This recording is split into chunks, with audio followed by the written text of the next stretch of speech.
Hey, it's Mike. Hey, I'm Chris. This is Mike and Chris Reloaded. This week we have a special guest. I'll give you $5 if you can guess who it is. No, I don't. I don't have $5. Me. I really don't have $5, so Oh, please well. don't come. I run a podcast for a living. Never mind. Is it Batman? I don't want Tell to me it's Batman. No, it's Dane. Say hey, Dane. Hey, Dane. I was hoping for the Joker myself. But Or Rick. yeah. No, Rick's busy. Maybe Negan. Yeah. Oh, we have to talk about Negan. We know Negan's not busy because he's making everyone else do everything for him. That's exactly. Right. So, if you haven't watched The Walking Dead, you need to. Spoilers. I cannot believe they killed off 2 main characters. Spoilers. Yeah. Very big spoilers. I don't know what the hell they're thinking. Spoilers. Of course, if anyone knows anything about the comic books... It's comic. Yeah, but that involves reading. You knew one of them for sure. And the other one had already outlived his lifespan anyway, so... True. At least a season. Yeah, but that involves reading. I mean, maybe if there was like a graphic novel with everything in it, I might... There is. And there's pictures too, Mike. Oh, there's pictures. And I'm sure there's someone on the internet that, takes the comics and reads them or something. I don't understand that. My daughter reads manga all the time. I don't get it. Why read when you can just watch it? But on to this week's show. It's horror movies based on true events. Dun, dun, dun. This is Chris's brainchild. I love this idea. It was a great, or maybe it was Dane who mentioned it. Which one was it? You or Dane? No, it wasn't mine. Okay, I was right. It was Chris's idea. If it's awesome, I'll take credit. It's awesome. I love this idea. Everything is awesome. If it sucks, I'm blaming you. Oh, well. If it doesn't work, it was on Mike's fault. Are we married somehow? Yes. Because that sounds a lot like marriage.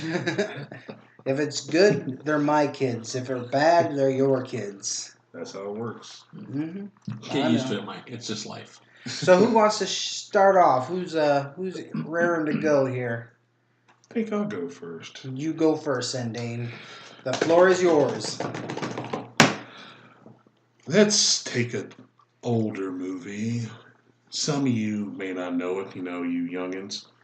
Known as The Blob. Oh, I know it. And you were how old, sir? 31? Yes. 29? Yeah, I give him that. You should have added a 4 in front of that instead of a 3. 439? Which Blob? The original back in 1954, 56? I think it was 56. Or the remake back in 1986? 84, 86. Yep. No, 86, because I was like 2 when I saw that. Or are you talking about the Geico commercial? Oh, Geico. But anyone that knows The Blob knows that a meteor fell from the sky and I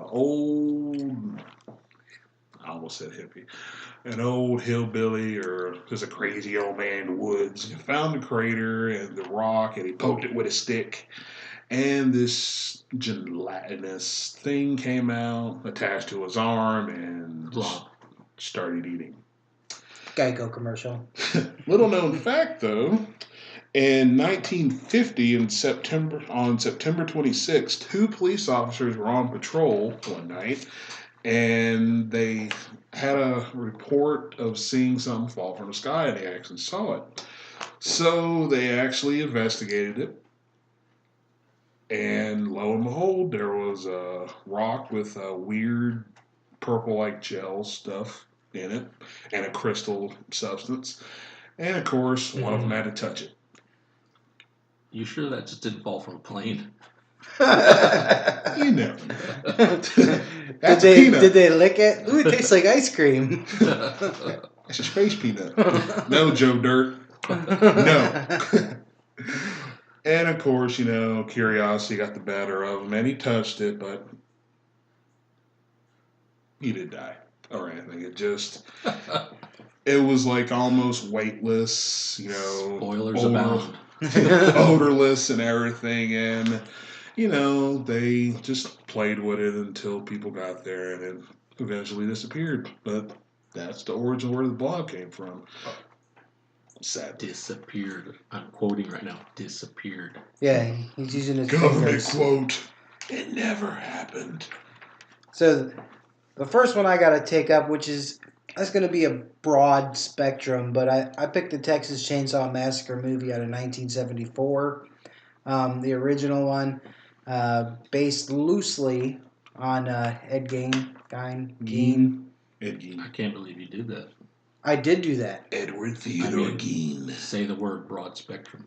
Oh, yes. Even though I don't read, I do have a big vocabulary. It's odd. I don't know how that happens. It's all the TV shows I watch.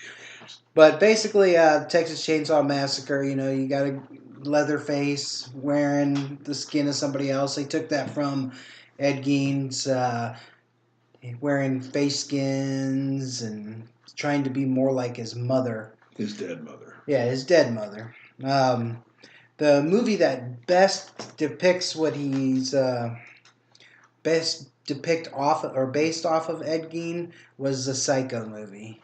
That was 1960. I'd say that was the best movie that really took the most from Ed Gein. But the man was crazy. Wasn't there something like, I don't know, 8,000-9,000 movies based off Ed Gein? Oh yeah, there's a ton of them. Yeah. There's a ton of them. But I would say that, or no, Silence of the Lambs was another one that was based off of Ed Gein. They also did another good job. But however, in Silence of the Lambs, it was not Hannibal Lecter that was based off Ed Gein. No, it was not Hannibal It was Lecter. actually the Cowboy Bill, Buffalo Ed, Buffalo Bill. Buffalo Bill Killer, yeah. Yeah. That's who they based off of Ed Gein. But, I mean, the man went around wearing nipples for belts, and he's from Wisconsin. He puts the lotion on, Mike. Yes. But they wore skin suits. The only difference between the Texas Chainsaw Massacre skin suit and Ed Gein was the Texas Chainsaw Massacre. You had Leatherface, who actually had a skin condition that he wanted to hide over. In the reboot, they did a skin condition, but he just wore people's skin. Yeah, but I mean that was the base of what it was. And nowadays, only hipsters wear skin suits. Yes. Or is that skin flutes? Oh, bum. So on to you, Chris. What you got first? First one I got is a movie came out May 5th, 2006, American Haunting. Good movie. Donald Sutherland, Sissy Spacek was in the movie, based off of the Bell Witch, which is, again, like your Ed Gein has actually spawned a few different movies. Like Blair Witch. Blair Witch, obviously. There's a lot of it, the stuff is...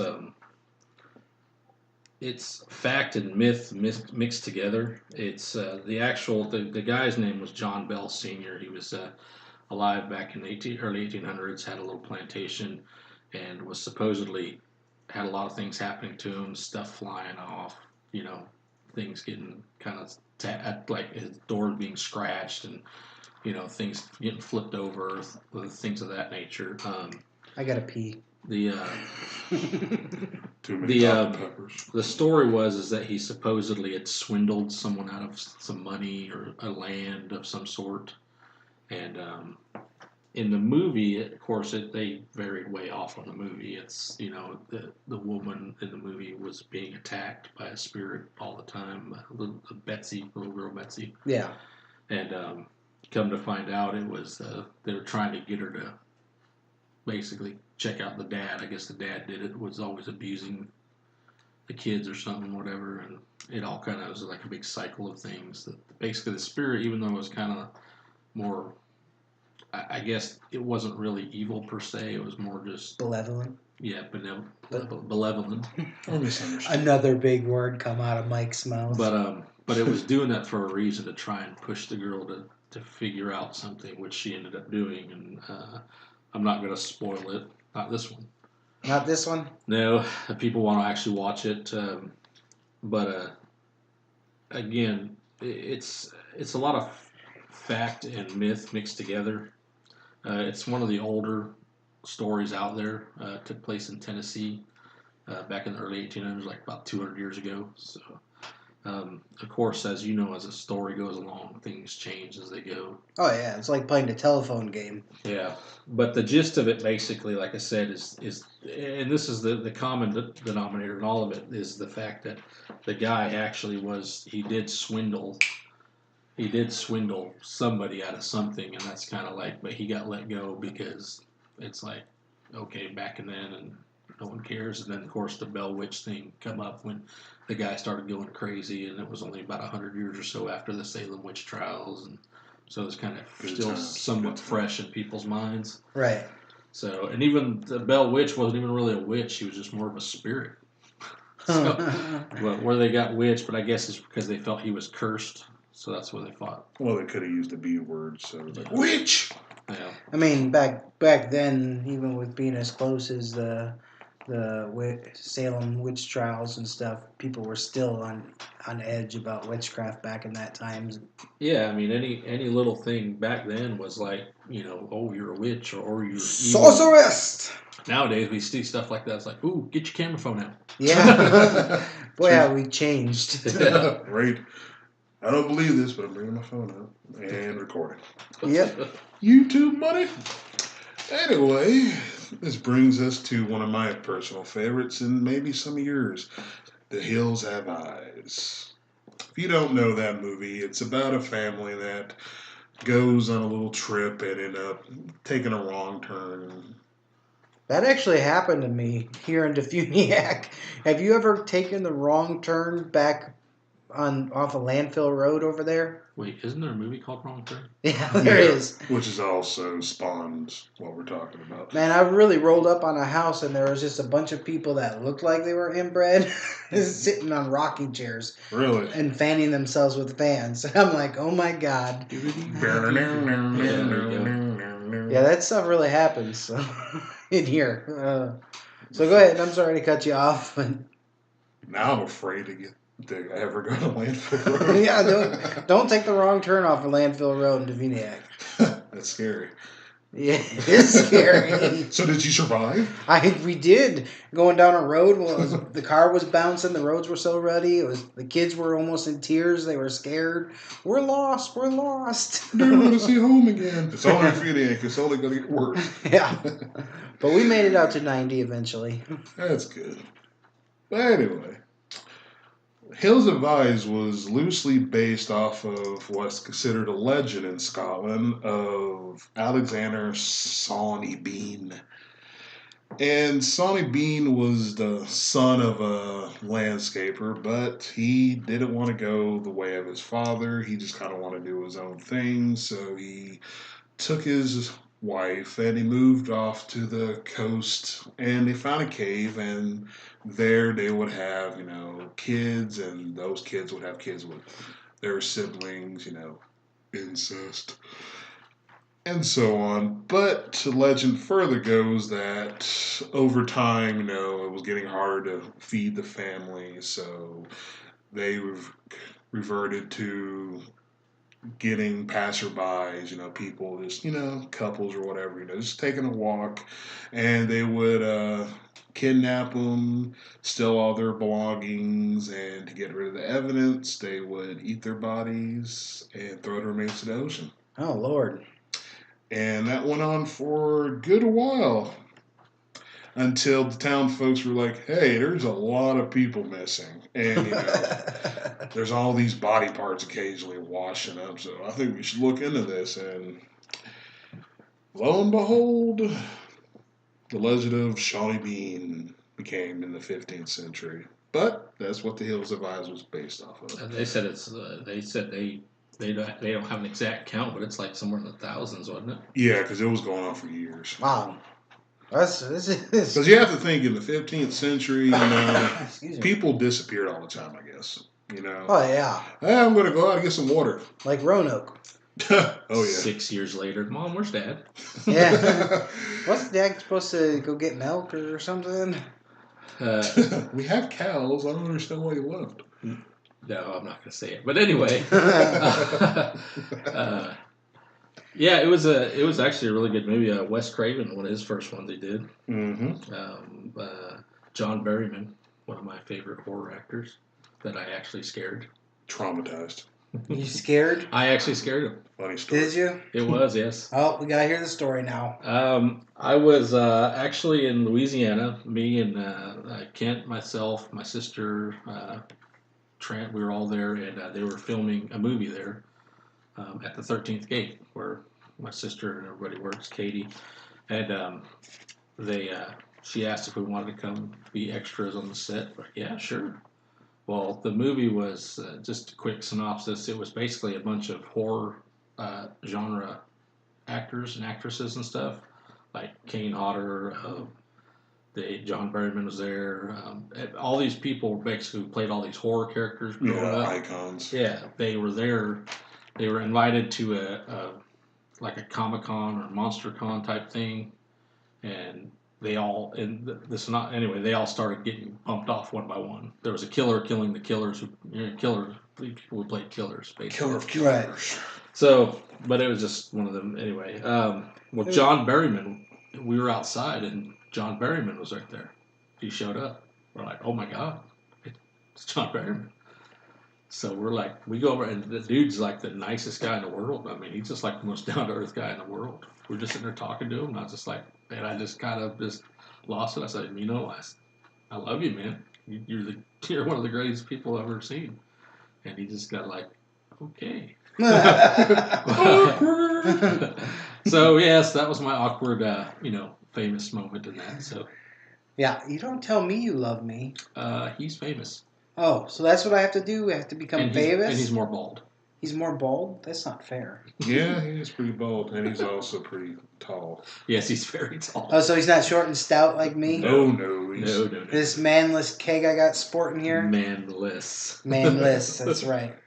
Well, the next one I got is the start of my Ed and Lorraine Warren. You may have heard of him. Yeah, you may have heard of them. They got a bunch of movies, but the first one I'm going to go over is The Haunting in Connecticut. It came out in 2009. Basically, it's about Alan Carmen Shedeker. I don't know how to say that. Shedeker. Shedeker. Basically, they bought a house in Southington, Southington, Connecticut in 1986. Holy And shit. while exploring the house, they after they purchased it or rented it, I don't remember which one it was. After exploring the house, after they rented it, they found mortician tools in the basement. Shit for brains? And stuff. And now they claim they lived like this for like a year. Okay, they were sodomized and raped by the ghosts, by the spirit, by demons. They claim. They were both the son and the daughter supposedly saw evil spirits and were shown terrible dreams And they stayed there for a year. terrifying visions. They actually coined this afterwards, and I'll cover a little bit more of my Warren thoughts on my next film. But this family actually coined a book. They wrote a book in 1992 called A Dark Place that follows the Shedeker family. Shedeker. But I can't hear that. Hey, listen here, Negan. Watch the language, right? I'm sorry, damn it. Oh, I did it again. Jesus Christ. Oh my God. You Sorry. can't stop. Sorry, I didn't mean to take the Lord's name in vain. Like Pringles. That was terrible of me. But the Warrens basically came in and investigated this house, and they deemed this house haunted, and they got the book deal going, and then the book deal led to a movie deal. And in the movie, I don't know if you've ever seen this movie, it's about a dying cancer boy and his mother have to drive all the way to Connecticut for treatment, and it's too far of a drive. So just the mother and the boy moved to Connecticut into this house, and then there's basically demons and spirits that are in the basement, which is where he sleeps. And he thinks they're visions from his chemotherapy, but it's really happening. I mean, it's a great movie. It's spooky as hell if you've never seen it. Well, that's kind of shitty. Shittiker. You're suffering through chemo treatments, and you got to be haunted by spirits. Oh, I know. Tell me about it. I mean, that's the way the movie. If you haven't seen it, it's a great movie. It's pretty spooky. Cancer, everybody. Cancer. I have not seen it. You haven't? But Oh. it's on my list. But you're not a big horror buff like us. So, but of course you know who more actors are than I do. So that is. Yes, I do. Now, if it's TV, I'm there. But if it's film, man, I Yeah, suck but at a it. lot of actors now on TV are former movie actors. Yeah. Next one I got is this one I actually have seen. It's called Deliver Us from Evil. See, I talk shit, but I haven't seen that one yet. Yeah. He said shit. This one's actually fairly recent. The movie anyway, came out July 2014. Stars Eric Bana, Olivia Munn. I know who Olivia Munn is. Yeah, there you go. Edgar Ramirez. Basically, I know who he is too. Basically, the movie is based off of actually a real person named Ralph Sarchie. He was a cop for a little over 17, 18 years in New York, in the South Bronx, which is actually, they said, I believe, the precinct, the 46th precinct, which they say is actually one of the toughest precincts in New York. It's New York after all. Yeah, well, it talks about his accounts of the shadows in the night, he calls it. He wrote a book called Beware the Night, basically his accountings of all his crimes he come across and how the supernatural ends of it kind of crossed in between them. Now, the movie obviously was way Hollywooded up. A lot of the stuff that happened in the movie had absolutely nothing as far as anything in that. Even the priest that shows up and does the exorcism, Edgar Ramirez, it's not even one guy. It's based off of two guys who are actually, one of the name was Father Mendoza. The other guy was Bishop, or Father Mendoza was the name of the guy in the movie. And he was based off of Bishop Robert McKenna and Father Malachi Martin, who actually Sarchie's kind of mentors. Because after Sarchie retired from the police department, he became a demonologist, they call it. But he's actually still alive. He's doing this today. But he went and studied with the church and everything else, and he goes and he investigates all these paranormal things. The movie was actually really good, and it's basically, it starts off like any other, possession or evil spirit, somewhere in the Middle East. They find some ancient cave somewhere that releases some, evil spirit, and some military guys, they come back, and all kinds of crap starts happening, and an exorcism ensues. But as far as like the guy Ralph Sarchie goes, I mean, he was never like deemed crazy or nothing. He was a highly decorated officer, and but he saw things as he was, because he worked a midnight shift from midnight to 8 in the morning. Right. So he saw a lot of things that most people during the day won't see, and his theory was based off the shadows in the night. So that's what they call it. Was where you get, the book he wrote, Beware the Night. So when he started seeing all this stuff and realizing all this stuff, that's when he started taking up the demonology, reading and learning about that stuff. So. Do you see a trend here, though, that all these people are like coining off of this stuff? I mean, that's what I mean. It's kind of hard to take the facts, like even the ones I'm doing. It's kind of hard to take those facts as meaningful. Well, I guess if I was in the same position, I would coin off of it too. So yeah, and like I said, the guy he even Sarchie even come out and said, yeah, the movie didn't really depict hardly anything in my book. There was a scene in the movie where there was a little stuffed owl that flew off of this little girl's bed and went rolling and started laughing, ha ha ha ha hoo. They're like, that ever happened? They're like, no, that never happened. So again, Hollywood, they're gonna do everything up and try and make everything creepy and spooky, but still the basis of the person is real. Ralph Sarchie, he's real. The father Mendoza in there, he's actually based off of a couple of people as far as the styles and everything else, which were actually, like I said, his mentors and people that actually taught him when he was learning demonology. So, but it's I've always been somewhat fascinated by I'm not going to say occult, but just otherworldly things like that too. Oh, I am too. Not fascinated enough to where I'm going to go hunt it. No. But, it still strikes me up interesting to watch, see some of the stuff and watch someone read some stuff. And you get mad at me for swearing. But needless to say, yeah, that's it's a great movie. You ought to watch it, though. Yeah, I'll put it on my list to watch for sure. So, what's up there, Dane? What you got next? I have a little movie that some people remember from was 2000s Jeepers Creepers. I don't think I actually ever. Early 2000. 2000s. I think it was actually 2000. I don't think I ever seen that. It was like movie. 2001. Yeah. No. Yeah, No, I 2001. About Jeepers. 2001, I remember, because I was dating. Put those peepers. Justin Long was in the movie. Yep, good old Justin Long and his sister, who, actress-wise, I don't remember her name because I've never seen her in anything else. But, little known fact, that was based off of an actual event of 2 eyewitnesses that saw a man disposing of a body behind an abandoned, instead of church, like in the movie, it was an abandoned school. And they were on a Sunday drive in the 90s or so. And they just ended up the wife ended up looking over and seeing a bloody sheet. And they were like, did I see that? And, it just kept going because, there was no cell phones then and anything. So they just kept going. And then out of nowhere, vans just started to tail them and just like almost run them off the road. It just followed them for a couple miles and it just sped off.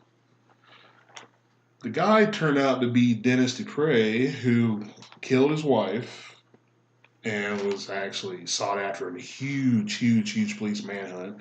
That was also on America's Most Wanted, Unsolved Mysteries, that old creepy show. I love that show. I used to stay home at night, all scared by myself, and watch the crap out of Unsolved Mysteries. Yeah, my family used to make me watch it. It was like, okay, bedtime. It's like, good luck, boy. But yeah, that happened in Michigan in the 90s, and the director took the first part of that and made The Creeper. Go fig. No, basically the Jeepers Creepers movies, we were talking about this the other night, aren't they all like the same movie? Basically. Isn't Nightmare on Elm Street all the same movie? Oh, yeah. Or how about Friday the 13th? Oh, no, With the exception of the first one. Don't get me wrong, I love Jeepers Creepers. In fact, we were talking about it, I didn't even realize that I saw the second one. With you. Yeah, because we thought it was the first one. Because we thought the second one was the first one. Yeah, kind of blended. But they are making the third one now. Yeah, and I will definitely see the third one. So it's a good movie. Hopefully the third one's good. But I have faith. I have faith too. The next one on my list is I'm going to keep the trend going with the Warrens and talk about Annabelle, which came out just here recently in 2014. Basically, it's a doll that I don't want to say it doesn't come to life like Chucky, but it in the movie some Satan worshippers put a demon inside the doll, and in real life that never happened. In real life, the doll was actually a Raggedy Ann doll, not a porcelain doll, but it did move to different locations in the room by itself. It actually wrote notes to the people on parchment paper, which the people claim they didn't possess any parchment paper, so they have no idea how it came about. That dang elf on the shelf. Yep. Now, they didn't try to throw away the doll, which would have been my thing. I mean, in the movie, they try to throw it away, and the doll comes back. Throw away, hell, I would have burnt that damn thing. Yeah, me too. Salty fire. It's claimed now it's sitting in the museums, in the Warrens Museum of don't they own that museum? I think so. Of supernatural entity items. Yeah, something like that. Who knows? But supposedly, if you go in there and taunt this doll, that you will die or be gravely injured within the next few days. And supposedly that's happened lots of times. This doll is actually, in real life, they claim that this doll strangled them in their sleep and left scratches on their bodies. It's got blood stains on it, and they can't explain where the blood stains came from. It's like on the back of their hand and on their chest. Usually from blood. Yeah. Go fig. Gutting a pig or something, I don't know. But, yeah, this is another example here. These people lived with this doll like this for a year. Okay, for a year before they started getting other people involved. They held a seance to try to figure out what was in there. That's where they coined the name Annabelle from, was this lady came in and did a seance and said that it was the spirit of Annabelle, a little girl. Annabelle Higgins, I believe was her name. It was a little girl. And then the Warrens came in shortly after that and seized possession of the doll and put it in their museum. So if this doll is so, like, whatever evil, or they're afraid people are taunting it, why keep it out in the public and open? Where, like, that's my point. I mean, I don't. Money. I mean, you got The Conjuring, you got The Haunted in Connecticut, you got Annabelle. All these movies are basically one of the same. They're following the Warrens. And my opinion, and I think these guys are the biggest frauds in Supernatural. I mean, they give Supernatural stuff a bad name, I think. I mean, I don't like the movies, except for Haunting in Connecticut. I like that one. I didn't like any of the Conjuring movies. I didn't care for Annabelle when I watched it the other night. now the Warrens did also investigate the Amityville. Yeah, they did. I was going to mention that too, yeah. They also did investigate Amityville, which I love Amityville Horror, the original. So, I mean, yeah, it's just a couple trying to coin money off of Supernatural stuff, and it's kind of hard to take them at face value, in my opinion. Well, because a lot of that stuff is based on your word. Well, that's like saying this gun is dangerous, but hold it. Yeah. It's You know, on it. if they're giving you warning, like say don't taunt the doll or whatever, or you'll die or suffer horrible injuries, why keep it out in the open then? Right, and you wouldn't think that people would have to get to sue them afterwards if their family member really did die. Well, I'm sure they'd probably have to have waivers or something. Yeah, they probably have to sign something. Yeah, but those waivers aren't crap. You can still sue.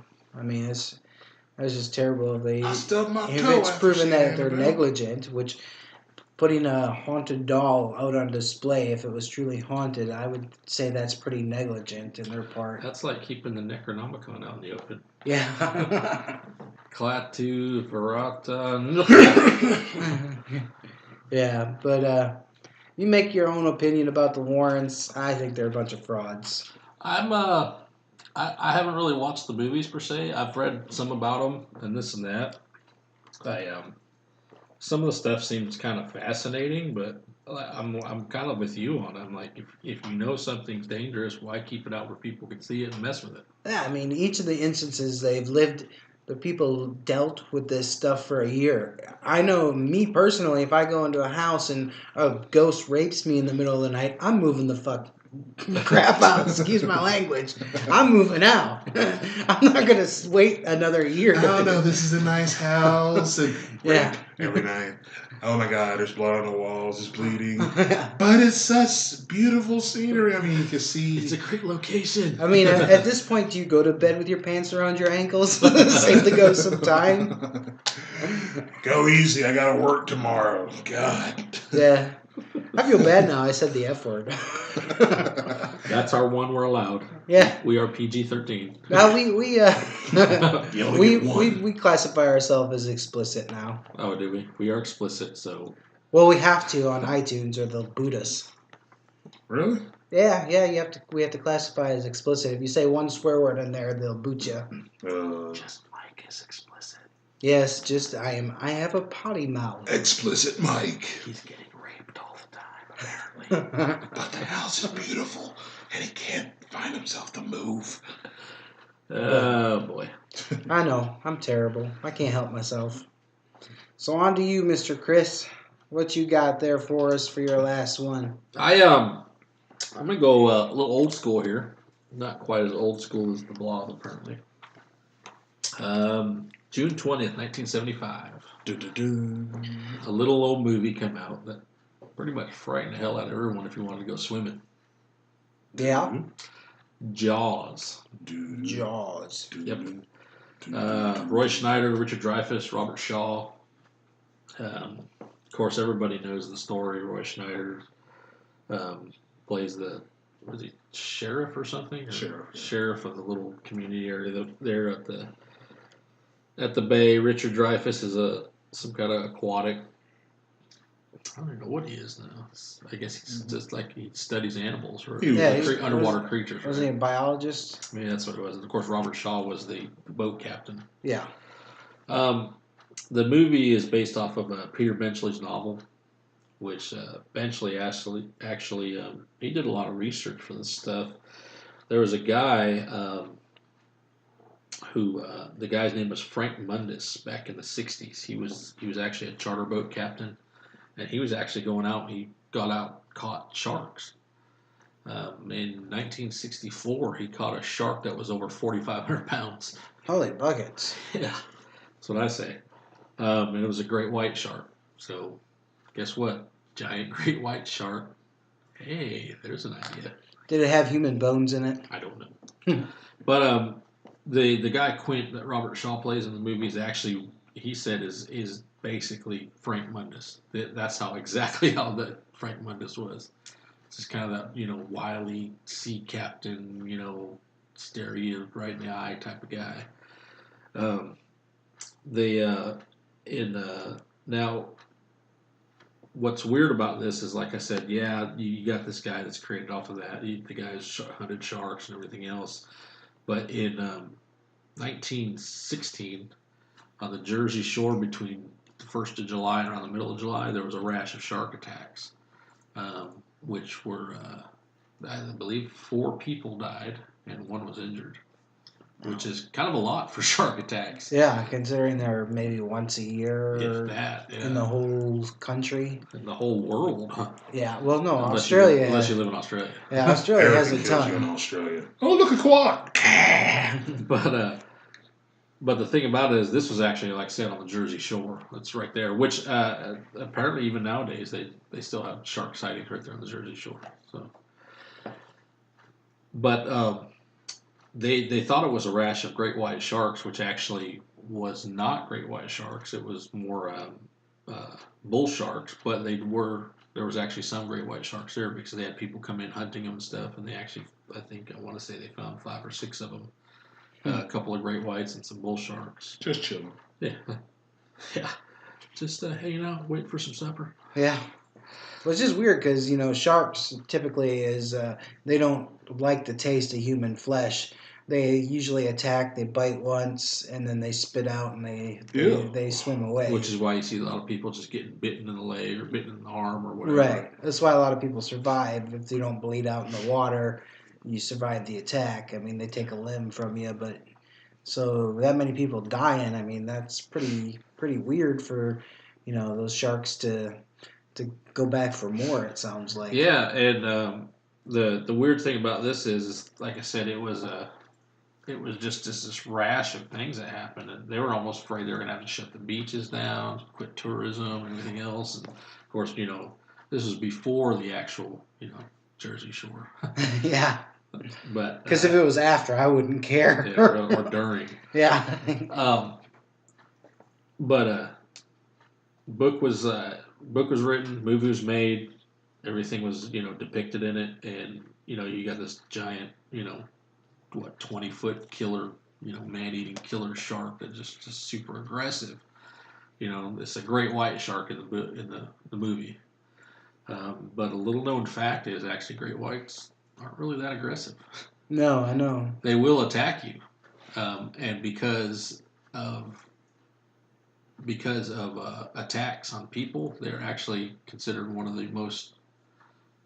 Because of the attacks on people, and they're actually considered one of the most aggressive sharks when it comes, because they're the only ones that get basically seen when they're attacking people. So they're recorded, I guess you could say. The Right. Shark attacks are recorded mostly by great whites. Because most shark attacks actually happen from bull sharks, like you were saying in the beginning. And actually, I looked up I was looking up the most aggressive sharks out there, and we are talking about different ones. And the hammerhead actually isn't the most aggressive. It's number 10 on the list. Yeah, it's pretty low. Yeah, it's way down there. There's a whitetail shark. There's a blackfin shark. There's a bunch of them actually way above it. But the top 3 actually most aggressive sharks out there are, the number 3 is great white. The number 2 is the tiger shark, and the number 1 is the bull shark. But again, the bull shark doesn't actually attack a lot of people, but is the most aggressive shark out there. Apparently, it contains a high amount of testosterone. Oh, young teen boy shark. So that's why I like to bite people. Someone needs to test them. Yeah. Well, bull sharks, they actually they're one of the only sharks too that swim in fresh water. Yes. So the people that live along the Mississippi River and the St. Lawrence Seaway and stuff like that, they have to contend with shark attacks too in the rivers. So I just want to see a gator fight a shark. you want to see a gator Turn fight a Sci-Fi shark? Channel. Oh yeah, never mind. But so that's all we got for you guys this week. Thanks for listening.